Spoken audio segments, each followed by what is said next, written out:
Hello, I'm Lois Letchford, author of the book Reverse to Memoir and a literacy problem solver, sharing a series of books with you titled People Who Changed the World. And today I'm reading about Nicholas Copernicus by Dennis Brindle Fradian. These people amaze me because of the amount of work they did with such simple instruments. And Copernicus was born in February 1473. Think about the world in 1473. Columbus only mapped America and went across the Atlantic in 1492. The Gutenberg Bible, going from a scribe writing out a text to printing, happened in 1442. So this was the 15th century, late 1400s, where the world was starting to change. So, Nicholas Copernicus. Perhaps the man is gazing at the sky one night when he thinks of an answer. Memories from his childhood find the solution. The man's name is Nicholas Copernicus. In time, he will challenge the way people viewed the universe for ages. Nicholas was born in February 1473 in Turin, Poland. His last name wasn't yet Copernicus though. It was Copernic, something also written Copernic in an age when little attention was paid to spelling. I imagine very few people also were reading and writing at this time. Nicholas was the youngest of 4 children. His father was a merchant and a banker.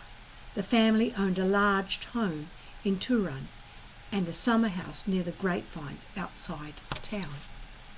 During the winter, young Copernicus and his sister and brother skated on the frozen Vistula River.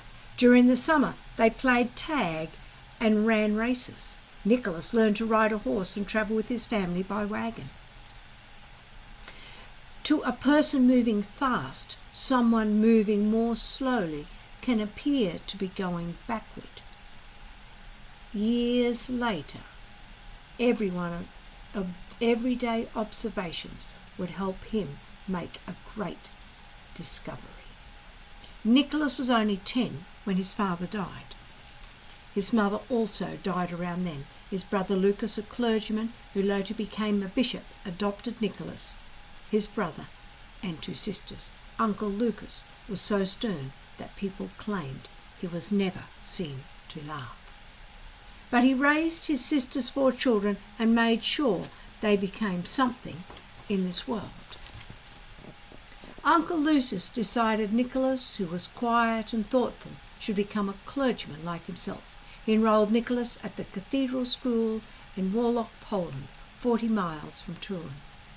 At this time, Nicholas reportedly helped a teacher named Abastius build a sundial for the wee clock cathedral. A sundial keeps track of time. It does this by measuring the angle of the shadow cast by the sun as it crosses the sky.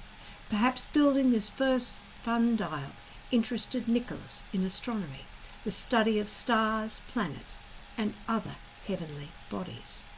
When Nicholas was only 18, his uncle sent him to university in Krakow, Poland. In those days, scholars often took on fancy names. The youth from Turin changed his name to Copernicus. Nick, he sometimes signed his name, loved school. He attended colleges in Poland and Italy until he was 33 years old. He studied Latin, canon law, church law, and medicine, but his favourite subject was astronomy. His astronomy professors taught Nicholas many things that were later proved to be wrong. Students of Nicholas's day were taught that the Earth was a special body at the centre of the universe that stood motionless while all heavenly bodies circled it. People had believed that since ancient times, astronomy teachers had many arguments to support the idea. It was possible for the Earth to move, they said. Wouldn't we feel dizzy if the Earth was spinning or moving through space? Wouldn't we be thrown off the Earth's surface? Wouldn't a ball tossed into the sky be left behind and land miles away? Wouldn't clouds and birds be left behind if the Earth moved?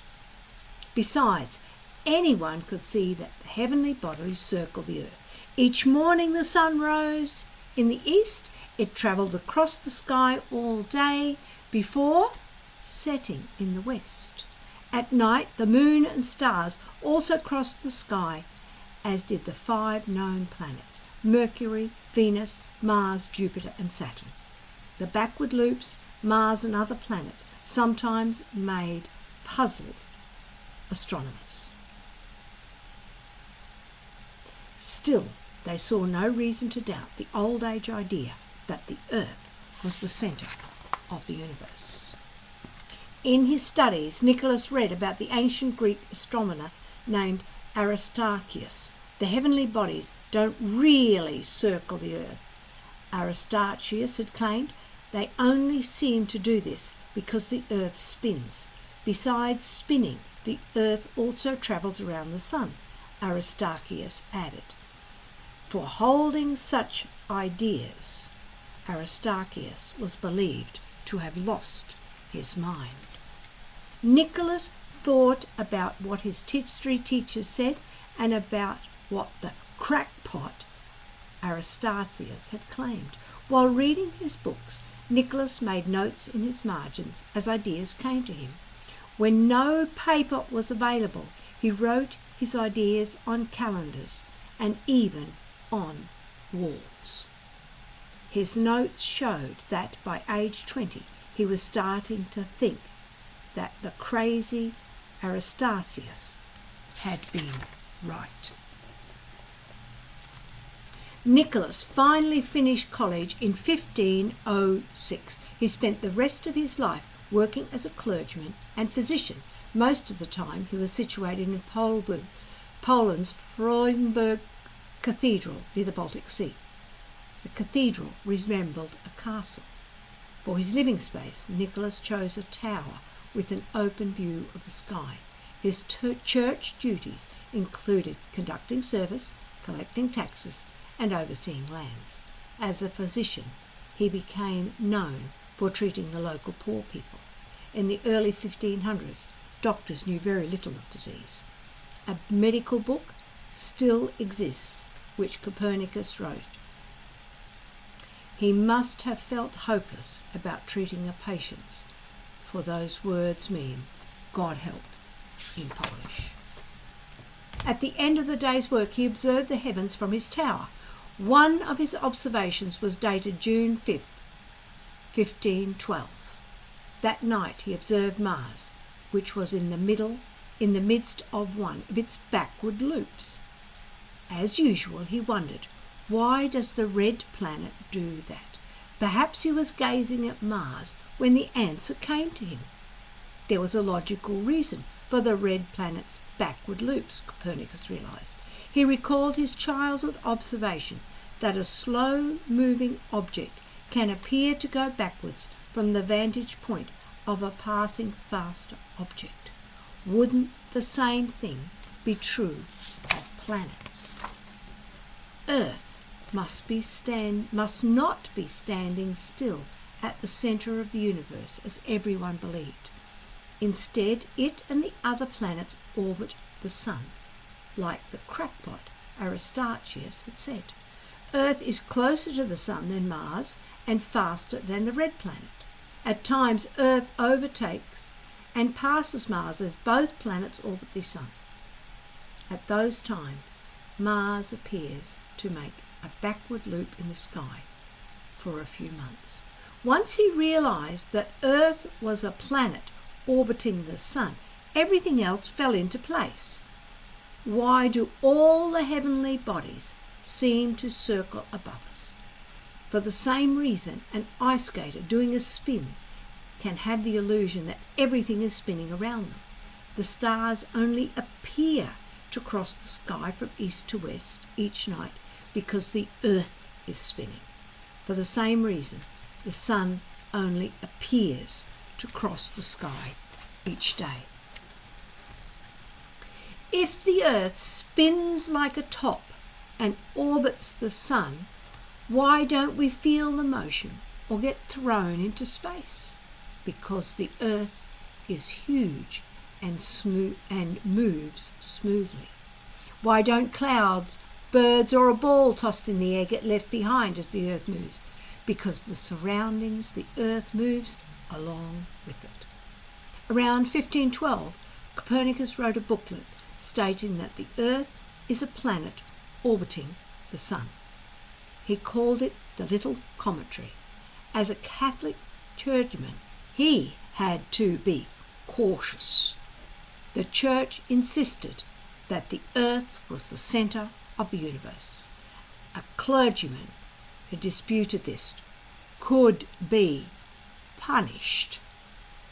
So instead of having his booklet printed in large numbers, he wrote just several copies by hand and showed them to a few friends.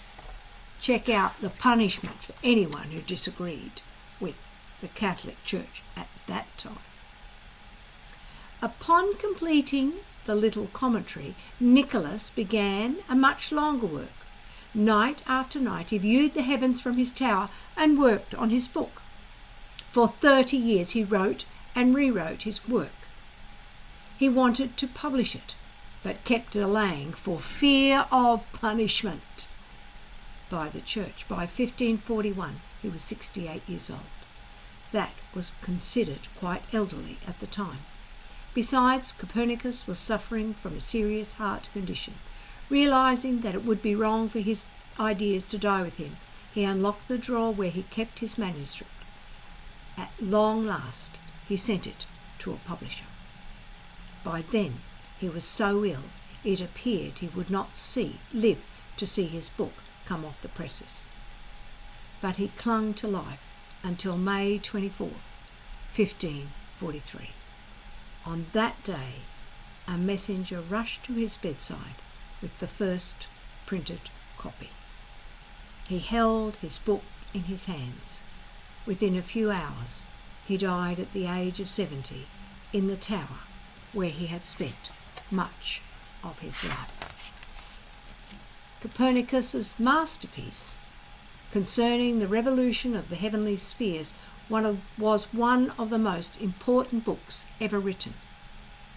It offered the best argument that had ever been made that the Earth is a planet. In a famous passage he wrote that the planets revolve around the sun. He continued, "How could this light be given a better place to illuminate the whole temple of God? Let it in truth guide the circular family of planets, including the Earth." What a picture! So simple, so clear, so beautiful. At first, Copernicus' great book changed few minds. People were slow to let go of the idea that the Earth was the centre of everything.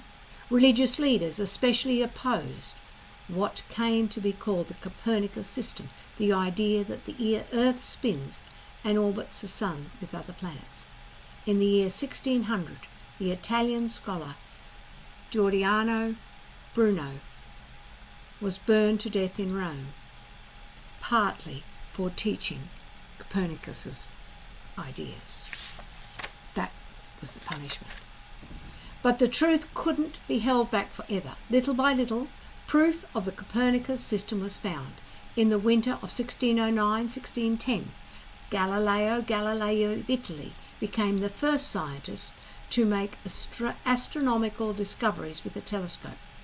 While viewing Jupiter, Galileo saw 4 moons orbiting the giant planet. Here was proof that at least some heavenly bodies didn't orbit the Earth. Then in 1687, the English scientist Isaac Newton published a book describing how the sun's gravitation holds the planets in their orbits. Newton's book finally convinced the world that Copernicus had been right. The Earth spins and orbits the sun. When asked about his achievements, Newton made a famous comment. "If I had seen further than others," he said, It was because I stood upon the shoulders of giants. Newton meant that he had built on the work of Copernicus and other astronomers. The same could be said of Copernicus, who had enlarged upon the work of Aristarchus. In the mid-1900s, astronauts in space saw the Earth spins and moves around the Sun. Then in the 1990s, there was a great new breakthrough. Astronomers discovered that, like the Sun, other stars are orbited by planets. These astronomers too have stood on the shoulders of a giant, Nicholas Copernicus. What a wonderful statement, standing on the shoulders of giants. Thank you. Hit like, hit subscribe, and share it with others. This is quite a long book, so enjoy it and find out more about other scientists who changed the world and changed our thinking.